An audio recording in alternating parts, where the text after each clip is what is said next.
লক্ষ্য করছেন যে ওরা আইন শৃঙ্খলা বাহিনীর 17,000 লোক ওদের জামাতের ক্যাডার নিয়োগ দিবে। এটা কত ডেঞ্জারাস কথা সে বলে ফেলছে একেবারে।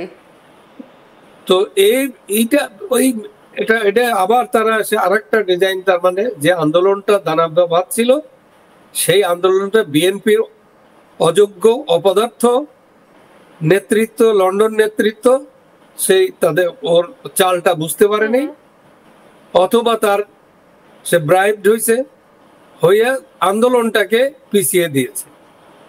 একেবারে সর্বদলীয় ভাবে একটা আন্দোলন দানা বেঁধে গেছিল। এই লন্ডন বৈঠকটা না হলে এতদিন ইউনূস বিরুদ্ধে প্রচন্ড আন্দোলন হতো এবং সে সবকিছু কলাপস হয়ে যেত।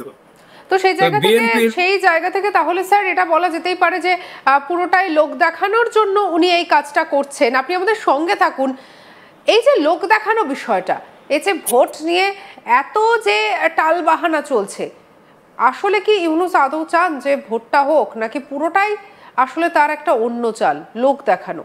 সেই নিয়ে করব আমাদের পরবর্তী আলোচনা।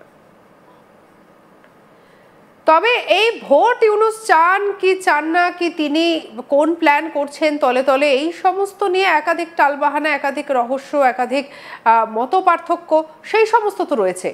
অন্যদিকে হাসিনা তিনি কি চাইছেন, তলায় তলায় তিনি কি কোনো নতুন প্ল্যান করছেন, তা নিয়ে অবশ্যই একাধিক প্রশ্ন উঠছে। আমাদের সঙ্গে রয়েছেন আলোচনায় বিশিষ্ট সাংবাদিক শরীফ শাহাবুদ্দিন। স্যার, হাসিনা কি চাইছে?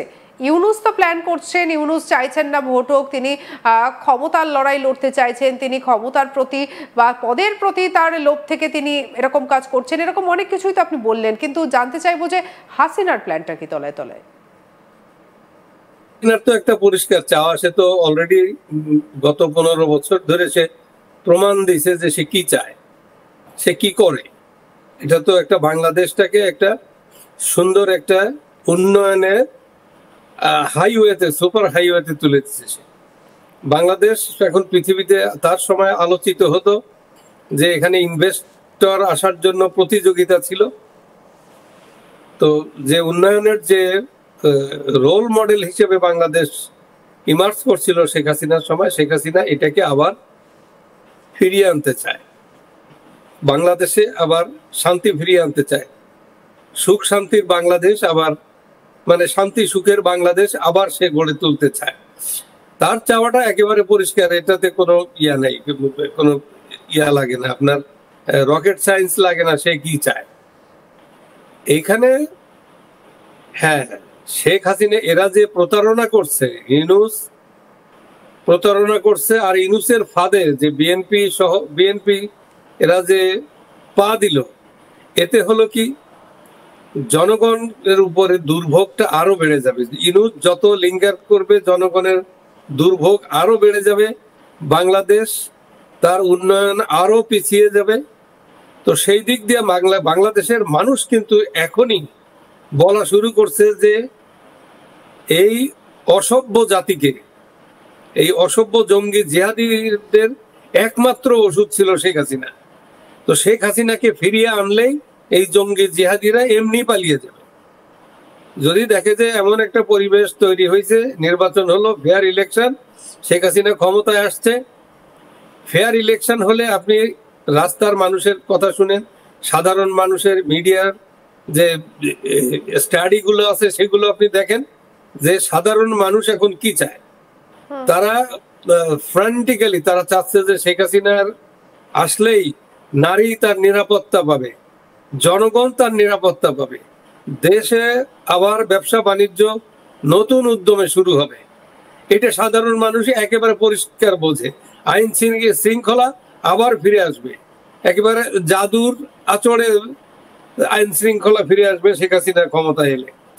তো এরা তো এই জায়গা থেকে একটা কথা বলুন, যেটা আমরা শুনলাম যে বক্তব্যে সাফিকুল আলম বললেন যে 17,000 নতুন নিয়োগ করা হবে আইন শৃঙ্খলার ক্ষেত্রে এই ভোটের আগে। তাহলে আইন শৃঙ্খলার বিষয়টা তো তারাও তুলে ধরছে, তারাও তো বলছেন যে আইন শৃঙ্খলার দিকটা তারা নজর রাখছেন। হ্যাঁ, নজর রাখছে তারা। তাদের জামাতের আর্ম ক্যাডারদেরকে এখানে নিয়োগ দেওয়া হবে। সেই আর্ম ক্যাডাররা কি ইলেকশন করবে এটা সহজে অনুমেয়। এটা আপনারা তো তাদের কার্যকলাপ তো লক্ষ্য করছেন। তাদের 25 লক্ষ আর্ম ক্যাডার তৈরি করছে কি জন্য? যে ভারতের আছে 17 লক্ষ সবকিছু দিয়ে, আর ওরা 25 লক্ষ করছে যে ভারতের বিরুদ্ধে যুদ্ধ করবে এই জঙ্গি জিহাদিরা। তো ওদের সেখান থেকে 25 লক্ষ থেকে 17,000 নিয়োগ দিয়ে দিবে সরকারি ভাবে। তারা মেটিকুলাসলি ডিজাইন করে বাক্সে ভোট যেভাবে দেওয়ার কথা সেইভাবে বাক্স মানুষ ভোট দিতে যাক আর না যাক, তারা ওই জামাত দেখা যাবে কি যে জামাতই 280 আসন পেয়ে গেছে এবং ওরা দেখাই দিবে। এটাই তো তাদের একটা পাতানো ইলেকশনের দিকে তারা যাচ্ছে। যদি ইলেকশন তারা করতে পারে চেষ্টা করছে, আর তা নইলে ক্ষমতায় যতক্ষণ আঁকড়ে থাকা যায় অবৈধভাবে, তাতে বৈধ অবৈধর কোনো ব্যাপার নাই, যতক্ষণ ক্ষমতায় থাকা যায়, এটা হচ্ছে তাদের বিষয়। এই 17,000 মানেই হচ্ছে জামাতের আর্ম ক্যাডার। এদের রিক্রুটিং আছে না, পদ্ধতি আছে না। বাংলাদেশ একটা রাষ্ট্র, তো এদের সরকারি ভাবে যে চাকরি দেওয়া হয় তার নিয়ম আছে। মানে আপনি বলতে চাইছেন যে এক্ষেত্রেও এই যে 17,000 নিয়োগ, সেই 17,000 নিয়োগটাও কি কোনো ধরনের মেরিটের বেসিসে বা পরীক্ষার বেসিসে কোনোভাবেই হবে না? সেটা কোনো কিছু না, একেবারে ওদের আর্ম ক্যাডার ঢুকাই দিবে। ওদের তো সবকিছু ইউনুস লিখে করে দিবে, সাইন করে দিবে, ওখানে ক্যাবিনেট অ্যাপ্রুভ করবে। ক্যাবিনেট তো আছেই, প্রেসিডেন্ট অ্যাপ্রুভ করবে না, প্রেসিডেন্টের কাছে ওরা নিবেও না। এরা রেখে দিবে যে হ্যাঁ পরে যদি কখনো কেউ আসে তখন তারা এটা পাস করবে। আর তাদের তো কে আসলো পরে দরকার নাই, যতক্ষণ তারা থেকে এই দেশটাকে ধ্বংস করতে পারে, লুটতরাজ করতে পারে, ততক্ষণ তারা করবে। এটা তো ডাকাত, এটা তো হায় না, এটা তো সারা পৃথিবী বুঝে ফেলছে এরা কারা। তো কাজেই এদের আন্ডারে কোনো ইলেকশন ফ্রি ফেয়ার ক্রেডিবল হবে না। একটা ফার্সিক্যাল ইলেকশন হতে পারে। হ্যাঁ, সেই আপনি যে একটা কথা বলছেন সেখানে আর একটা অর্থ আছে রাজনীতির। কারণ এরা যত অপকর্ম করবে সেই অপকর্মের রেজাল্টটা কিন্তু শেখ হাসিনা পাবে, ডিভিডেন্ডটা পাবে শেখ হাসিনা, পাচ্ছে অলরেডি। এরা এই যে ল অ্যান্ড অর্ডার সিচুয়েশন, দেশের অর্থনীতি ধ্বংস হয়ে গেছে। আপনার ব্যাংকে চেক দিলে, আপনার 1 লাখ টাকার স্যালারির চেক দিলে 10,000 টাকা দিতে পারে না। কোনো আপনার ইনভেস্টমেন্ট হচ্ছে না, লোকাল অথবা ফরেন ইনভেস্টর তো নাই, একদম নাই। লোকাল কোন ইন্ডাস্ট্রি, 1,002 ইন্ডাস্ট্রি বন্ধ হয়ে আছে। শ্রমিকের অবস্থা ভয়াবহ। সাধারণ মানুষ বাজারে গিয়ে তাদের নিত্য প্রয়োজনীয় যে এসেনশিয়াল কমোডিটিস এগুলো কিনতে পারছে না। মানুষের একেবারে